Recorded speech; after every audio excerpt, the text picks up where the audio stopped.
धीरे सब कुछ होए,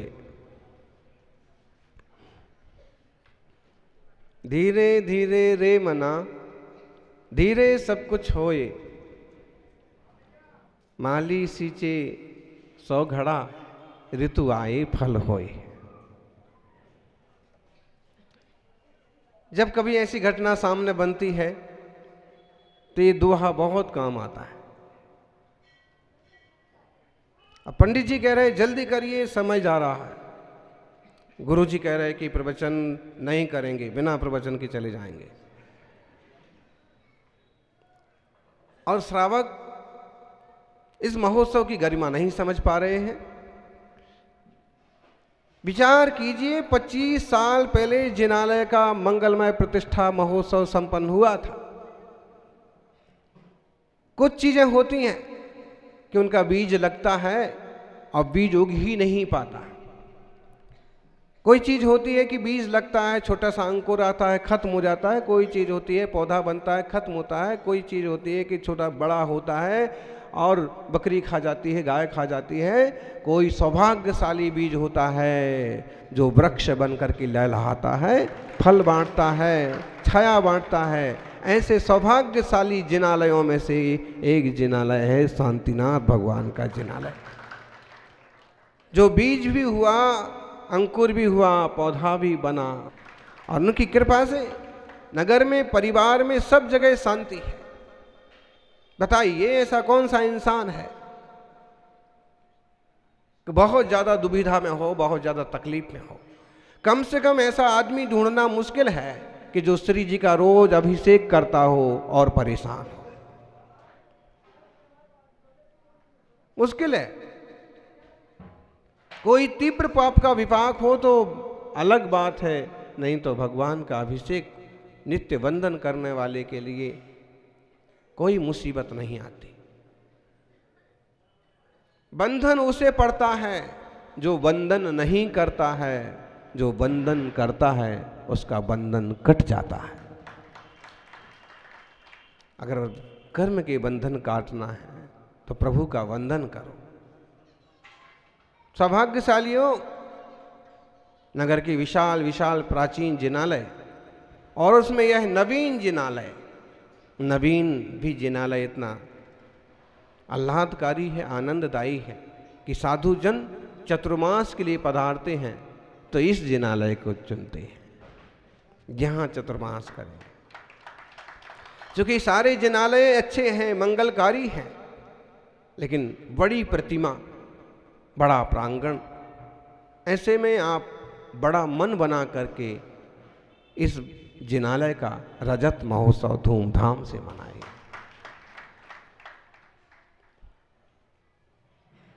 बीज लगाया जाता है। कल भी एक बीज लगाया गया और जिस परिवार ने, शिरस वाला परिवार ने भूमि दान का मन बनाया है, उनका भाव है मुनि सुब्रत भगवान की प्रतिमा जी विराजमान हो। हमें तो जो भावना थी कि परिवार कुछ अच्छा काम करे, कुछ बड़ा काम करे, और उन्होंने अपनी भावनाएं सामने से रखी, निश्चित रूप से थोड़ी ही वर्षों में वहाँ भी एक सुंदर जिनालय होगा और जिनालयों में अनेक अनेक श्रावक जाकर के भक्ति करेंगे। ज्ञानियों, विचार करना, कभी इस नगर में आपके पुरखे आए होंगे। 1000 साल पहले, 1200 साल पहले कभी बुजुर्गों ने यहाँ एक जिनालय बनाया होगा। उसके पहले किन्हीं और का जिनालय रहा होगा और उस एक जिनालय के कारण से आज निवाई नगर में 8 जिनालय हैं। 9वां बनने की तैयारी में है। जयपुर में एक श्रावक बोले कि मूल मंदिर तो यही है, बाकी 4-5 मंदिर और बन गए।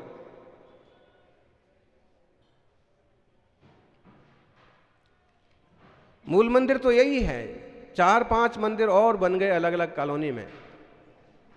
और फिर बोले कि जहां भी 25-30 परिवार हो जाते हैं वहीं एक नया जिनालय बना लेते हैं।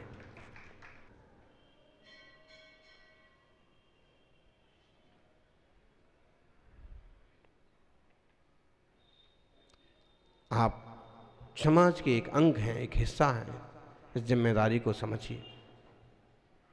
आपकी भी बहुत बड़ी कीमत है, आपकी भी अपनी इज्जत है, आपका भी अपना सम्मान है।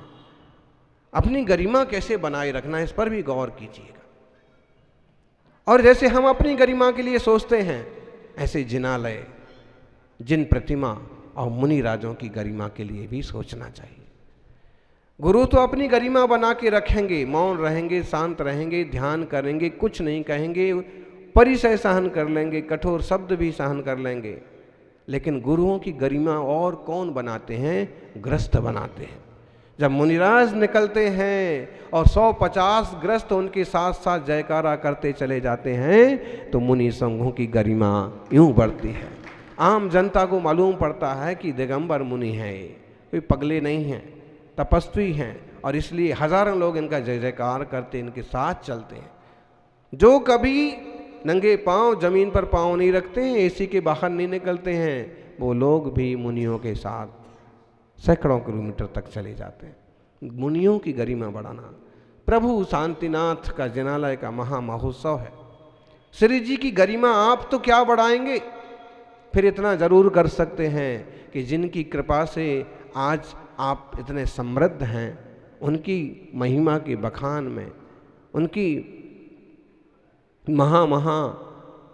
महामस्तकाभिषेक में आप इतना बढ़ चढ़ के भाग लें, इस तरह से पेश आए कि लोगों को मालूम पड़े कि श्री जी के प्रति इनकी कितनी भक्ति है। शक्ति छुपाइए मत, वो कहते हैं ना, जितनी शक्ति हो उतना भक्ति करो। जम सकई तम कीरई, जम चढ़ सकई तम चसत दहड़म। हर जगह ये सूत्र लगेगा, इससे बड़ा और कोई सूत्र नहीं है मोटिवेशन का। प्रोत्साहित करने वाला इससे और बढ़िया क्या सूत्र होगा। आचार्य कुंद देव कहते हैं, जम सकई तम कीरई, जो शक्य है वो करो। शक्य मतलब कर सकते हैं, जो शक्य है वो काम आप जरूर करिए। जम चढ़ना सकई तम च सद्दहणम, और आप जो कर नहीं सकते उसकी श्रद्धा करो। अगर आपसे नहीं हो रहा है पहला अभिषेक, तो जो कर रहे हैं उनकी अनुमोदना करो। आपसे नहीं हो रहा है पहला कलश, जो कर रहे हैं भले मन से उनकी अनुमोदना करो। उस समय ये हिसाब मत लगाओ, कुछ भी हिसाब लगाते हैं लोग, बोले इनका तो क्या है, इनका पैसा तो ऐसे आया है तो दे दिया। हाँ, दान करने वालों की टांग खींचने वाले भी कम नहीं मिलेंगे। इनका तो ऐसा आता है, इनका तो वैसा आता है, हैं? अरे भाई, ये तो आचार्य गुणभद्र कह के गए हैं, शुद्धई धनैर्विवर्धन्ते शतावपिना संपदा, नहीं स्वक्षाम बुभि पूर्णा कदाचिदपि सिंधवाहा।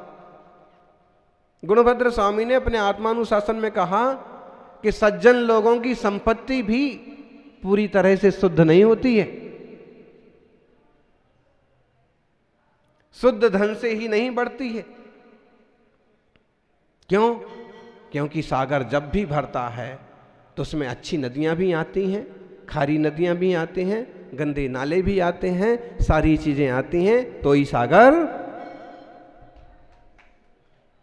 तो तुम तो क्या कहोगे किसी के बारे में? वो तो आचार्य से घोषणा कर गए कि बड़ी संपत्तियां जो एकत्रित होती हैं उसमें थोड़ा मोड़ा ऊंचा नीचा तो कहीं ना कहीं से होता ही है। चाहे सरकार में से खींच लो, चाहे कहीं की जमीन दबा लो, चाहे किसी का हिस्सा मार लो, चाहे दादाजी वाली संपत्ति मिल जाए, बस उसमें कुछ लोग होते हैं कि नेक नियत थोड़ी बनाए रखते हैं कि अगर हमें इतना सारा धन दादाजी के उसमें से मिला है, ससुराल की तरफ से मिला है, तो अब इसका उपयोग इस ढंग से करेंगे। ये व्यापार हमने इस ढंग से किया, अचानक से मुझे इसमें इतना लाभ हो गया। शेयर एक तरह का जुआ है, लेकिन मैं इस पर अपना रुपया लगाया और इतनी कमाई हो गई तो मैं इसका इस ढंग से उपयोग करूंगा। मतलब यह है कि गृहस्थी का है तो सारा कीचड़, और उस कीचड़ में भी कोई कोई कमल बन करके खिल जाता है। इसका मतलब है कि प्रत्येक व्यक्ति लगभग कीचड़ में ही तो है। तभी तो उन्हें कहा जाता है कि व्रत संयम की धारणा रखना, अणुव्रत जरूर पालना, एक मर्यादा जरूर बनाना। जितना कमाते हो हर महीने हर वर्ष उसका 5% 7% दान जरूर करना। रोज देवशास्त्र गुरु की भक्ति में क्षण भर को सही सम्मिलित जरूर होना, और मुनि आ जाए तो पड़गाहन जरूर करना।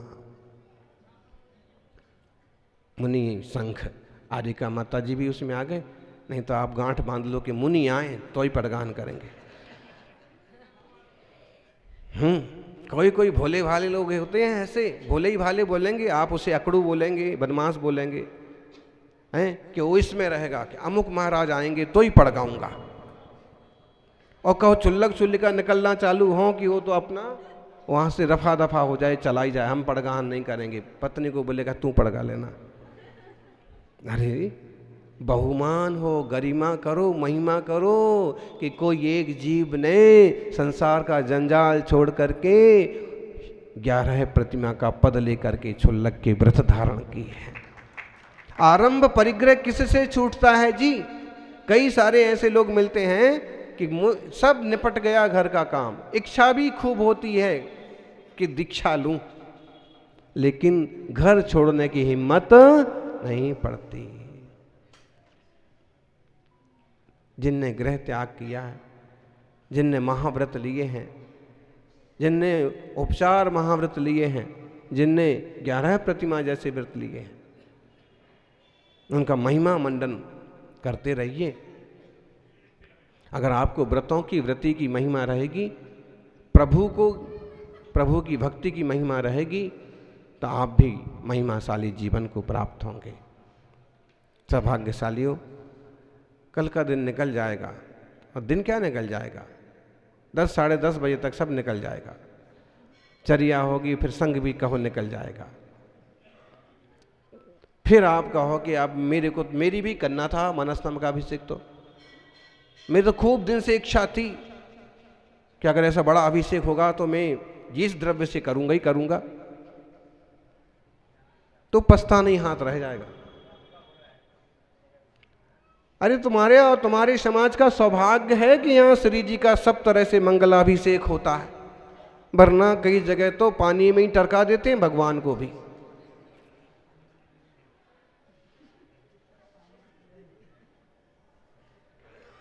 और जिन श्री जी का दूसरा अभिषेक हो रहा, सब अभिषेक हो रहा, उन श्री जी को मंदिर के बाहर धर्मशाला में कहीं और विराजमान करवाओ। ये हाल है। शास्त्र पद्धति से आप लोग चल पा रहे हैं, वैसे साधुओं का सानिध्य भी मिल रहा है, तो अपने आप की सौभाग्य को जीवंत रखिए। और तन मन धन तो क्या, प्रभु के चरणों में जीवन भी समर्पित। ये सिर्फ हमारी बात में नहीं आना चाहिए, जीभ पर नहीं आना चाहिए, जीवन बोलना चाहिए।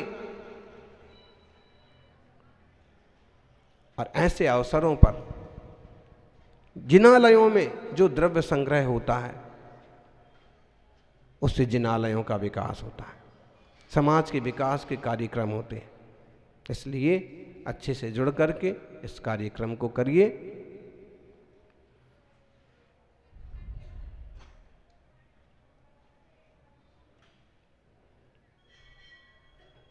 लम्हे आते हैं और चले जाते हैं पानी में,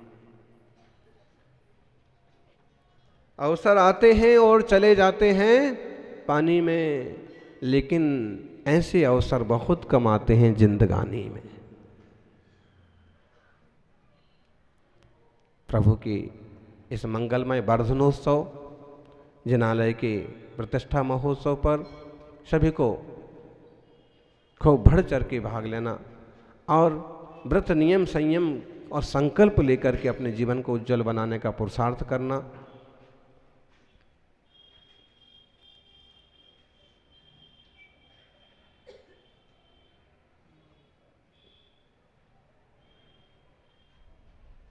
देव सहस्त्र गुरु के सानिध्य से हमारी आत्मा में निखार आता है, तत्व का बोध होता है, स्वरूप की रुचि होती है। इसलिए इनकी बहुत ज़्यादा कीमत है, बहुत ज़्यादा वैल्यू है, बहुत ज़्यादा महिमा है। सौधर्म आदि इंद्र और बड़े बड़े देवता भी इनके चरणों में इसलिए पड़ते हैं क्योंकि इनकी वीतराग स्वरूप के बल पर खुद के वीतराग स्वरूप की पहचान होती है, स्वसंवित्ति होती है। कितने जन्म हो गए, कितने जीवन हो गए, आज तक हमने अपने को नहीं पहचाना। हमारी पहचान बताने में निमित्त बनते हैं सच्चे देव शास्त्र गुरु। ऐसे मंगलमय निमित्तों का जीवन में बहुमान होना ही चाहिए। आपका जीवन शांतिनाथ स्वामी के जीवन जैसा बने। प्रत्येक आत्मा भगवान हो सकता है और प्रभु की छवि निहारते निहारते कभी अपने भीतर बैठे हुए भगवान की भी छवि निहारिए। सहज शांत और मंगलमय जीवन आपका हो, ऐसी मंगल भावना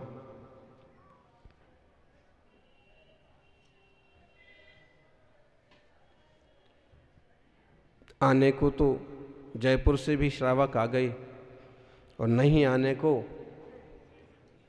मंदिर के पड़ोस से भी नहीं आए। सबका अपना अपना भाग्य होता है, सबका भाग्य मंगल मंग हो।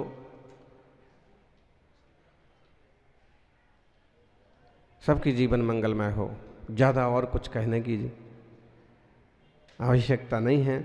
शाम का सबका परीक्षण होने वाला है और कौन कितना प्रभु शांतिनाथ स्वामी के चरणों में अपना तन मन और वो नहीं बोलने का, बस चुप हो जाने का।